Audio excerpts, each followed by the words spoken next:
You can't buy a set of pipes like this anywhere. I can't remember the last time I bought a set of exhaust pipes for a custom bike.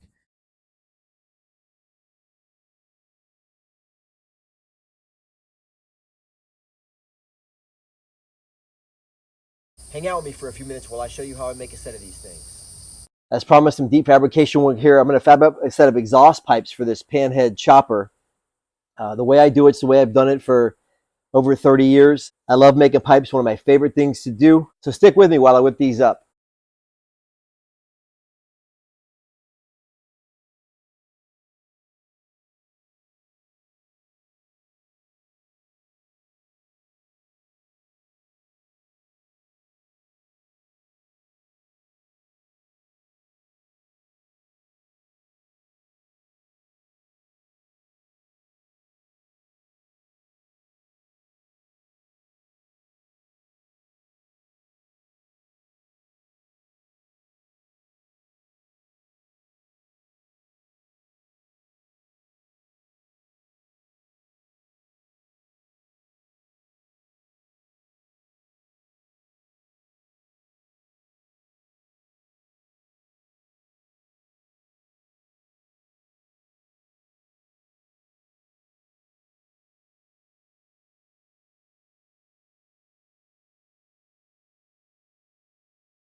Okay, you can see here's the piece that I cut the slit in that mounts the pipe to the male spigot on the head.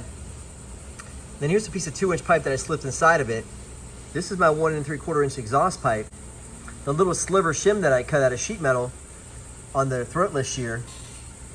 And you can see how all that fits in there and gets that pipe from that big head port to the 1 3/4 inch exhaust pipe that I needed to use. I have to fish this pipe in between where the clutch actuator rod has to pivot, the oil tank, and in behind this kicker.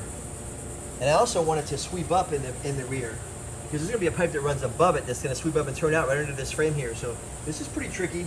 This is an art, not a science. I kind of make it up as I go. But this one's going pretty smooth so far. I'm going to go ahead and tack this pipe in a couple spots so it holds itself in place.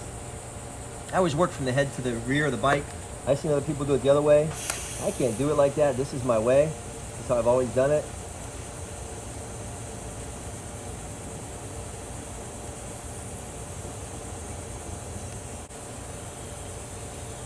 I'm set at 37 amps right now on the TIG machine. It's a little bit light, a little bit cold. So I'm gonna raise it up just to get my tacks going until I get the pipe hot. Once I get the pipe hot, I can probably weld about 35 amps. Right now, because it's at room temperature, you know, it's gonna want closer to 50 amps just to get my puddle started. There you go, see that puddle's right there. I was having to really work it in before. Okay, now that I got that welded in, see, I can pull this support away. My pipe stays right where I want it. I'm gonna have to cut it off here. Obviously, I don't want this piece going in. I want it pointed out. I'm gonna add a little bit of length here and do some turnouts right under the frame here. Now this frame has these sections in it I'm gonna cut out. I don't like them. Plus they're gonna be in the way for my exhaust pipes. So I'm gonna get them out of the way. You can see I had to fish this pipe in between the oil tank, in between the pivot where the clutch release arm goes, and in between the kicker. It's kind of a tight squeeze in here. And then on top of that, there's gonna be another pipe that's gonna run right above this one. It's gonna come from the front head. And so, you know, there's a lot of thinking in this. This is an art, not a science. You know, I really have to kind of think. It's almost like playing chess. You have to think a few steps ahead. But I love doing it. It's one of my favorite things to do. And you can usually have somebody help you hold this pipe as you weld it. You can see I can grab on this one pretty good with just a tack weld. It's not going anywhere. I use this fixture from my Sigmund table, and I just have it to where it's adjustable and adjust it and hold the pipe in that V right there for me. And then I can go ahead and TIG weld without having an extra set of hands. So that's how I do it here in the shop by myself. If you got a kid or a friend or wife or girlfriend or somebody to help you hold it, that's always nice. If you don't have the stuff I have, I've got the Sigmund stuff that allows me to do it alone.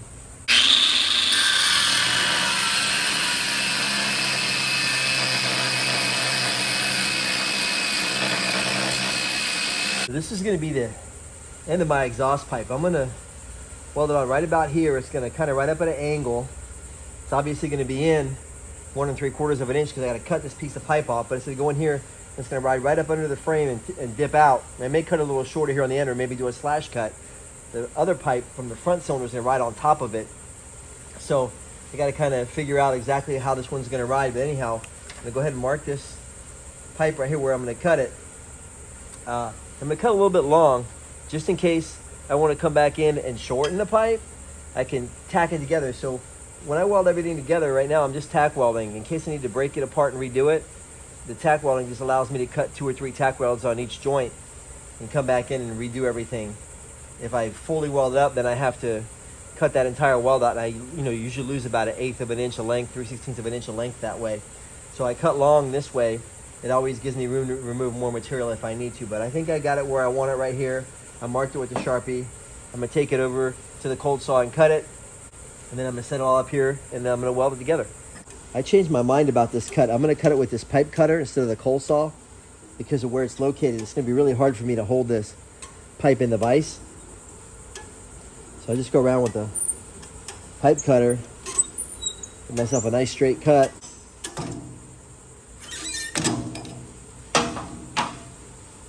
And this pipe is going to ride about like that. And remember, I'm going to run another pipe on top of this one. So I have to be out wider than the oil tank. So I got to be really careful about this angle here. So I'm going to run it just like that. So what I do is, I want my turnout to be tilted up a little bit, so I just mark it with a Sharpie where I want it on the pipe here. Then I'll go ahead and line this up and get it ready for welding.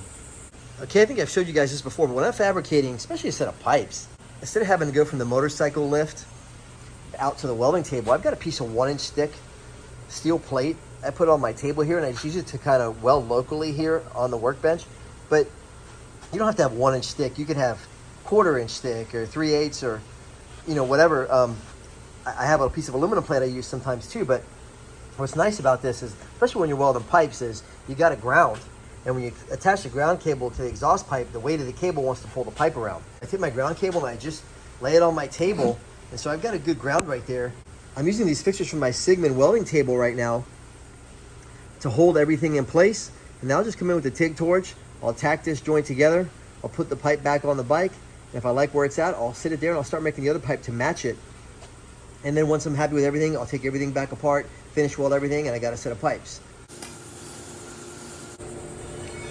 Move these fixtures away and roll this pipe up a little bit and put a tack in another spot.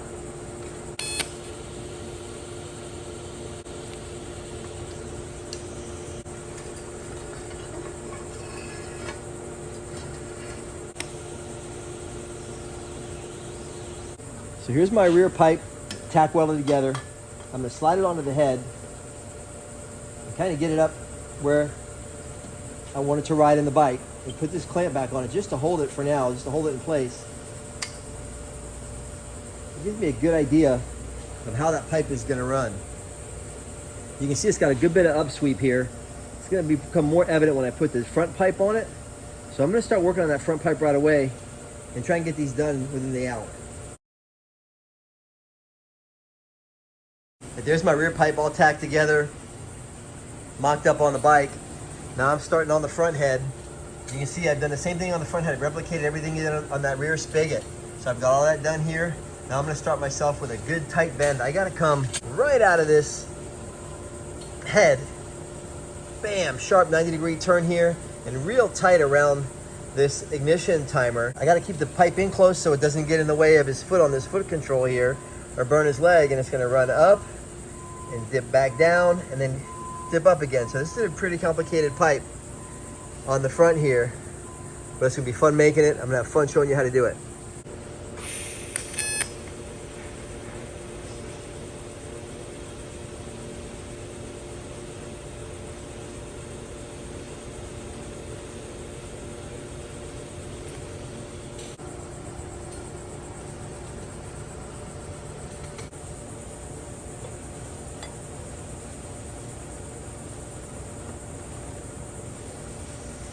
This one's going to be pretty tricky because I don't have a good way to hold it, so I just got to hold it by hand.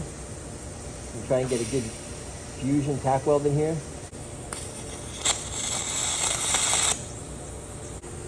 See how tight that is around that timer. But that's how you got to get it in there, but that's what makes them look good. Now you can see how that pipe's pitched up.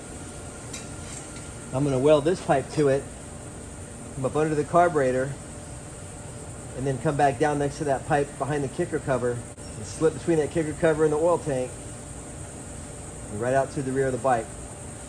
These are going to look nice.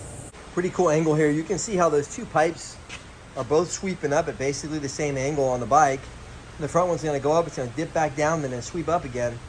So I'm really excited about getting these next couple pieces on. This is going to really take shape real quick. I've got this pipe marked where I'm going to line it up here. A lot of times on a big open area like this, I use one of these steel spring clamps to hold these together. To help, it's almost like an extra set of hands for me. Helps me line everything up, hold it into place. Doesn't completely do the job, but it helps. I don't always mess up, but I sometimes do. I ended up coming up short here, so I added a section of pipe in there. What that's going to do is have that front pipe go all the way up in front of the rear head and then drop down right in front of and over that rear pipe.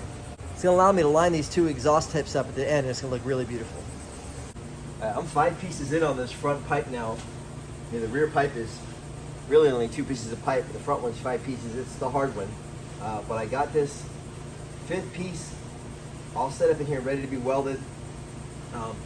As you can see, you know, it kind of comes up in front of the rear head, dips back down. It's real hard because this is a long pipe, and if I just run straight, it's going to make a really awkward straight line. It's going to mess up the lines of the motorcycle. So this sweep up and sweep back down is really kind of the way to go with this to make it look good. And it does make the pipe longer, which is something I don't really want to do, but it's a panhead that doesn't run that efficiently, so I'm not super worried about performance on this. So, you know, I'm going to let the pipe be longer, but make it look good, because that's what choppers are all about, is looking cool, looking good. So, you know, not if you want a performance sport bike, go buy a Ducati. But anyhow, you know, I got this one set up ready to weld. I'm going to go ahead and weld it in. Then I'm going to do one more piece, my 6th piece. I'll run the tail of it, and then I'm basically done with these pipes. All I got to do is do the mounts, finish the welds up, and they're ready to roll.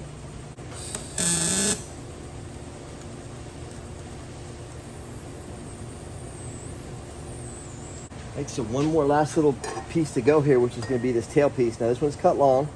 I'm going to go ahead and cut it short. I definitely want this one to ride in shorter than this one here. So I'm going to cut it short, line it up, get it in there, and then I'll cut the end tips to line up with each other.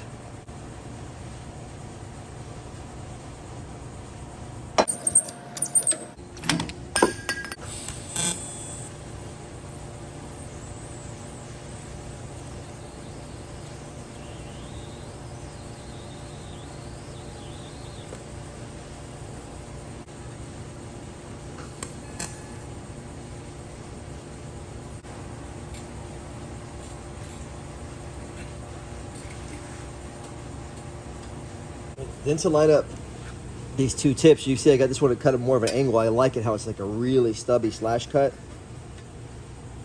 So I just run a straight edge across the edge of that pipe and transfer that angle, and it kind of allow me to get a pretty good cut, good idea of where I need to cut here on this Sharpie line. I'll go ahead and cut it with the angle grinder. If I don't like it, I'll come back and recut it and trim it up, but it'll get me really close to having the same angle on the end of both pipe tips.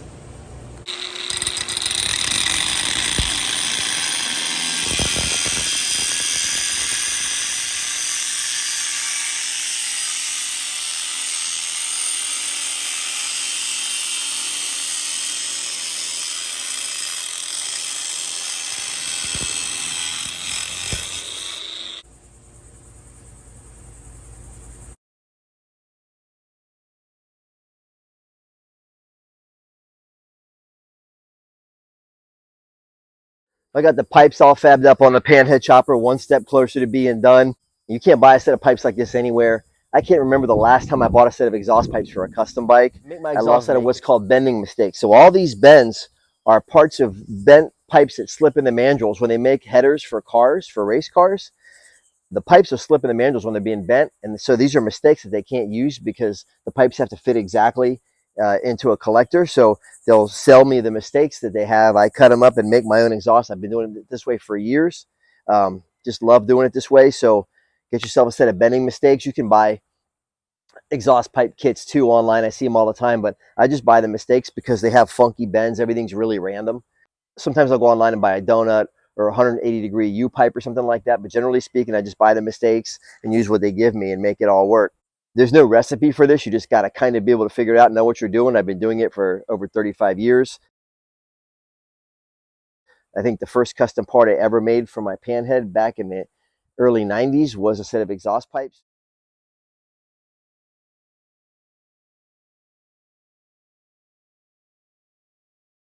Instead of just being a part that the bike needs to function, these pipes become a part of the bike. They become a part of its personality. They give it its lines, and they give it its character. You see how these pipes are a little divergent? This pipe is kind of sagging because the mounts aren't on it. Once I get the mounts on it, these pipes will line up perfectly parallel to each other at the end. They're in nice and tight to the bike so it's not going to interfere with his foot when he's riding. A nice tight fit between the kicker and the clutch pivot and the oil tank there, right up under the carburetor. That up sweep and dip down really gives this bike some unique lines, something you don't see every day. I like it a lot. These exhaust pipes help make this chopper what it's going to be.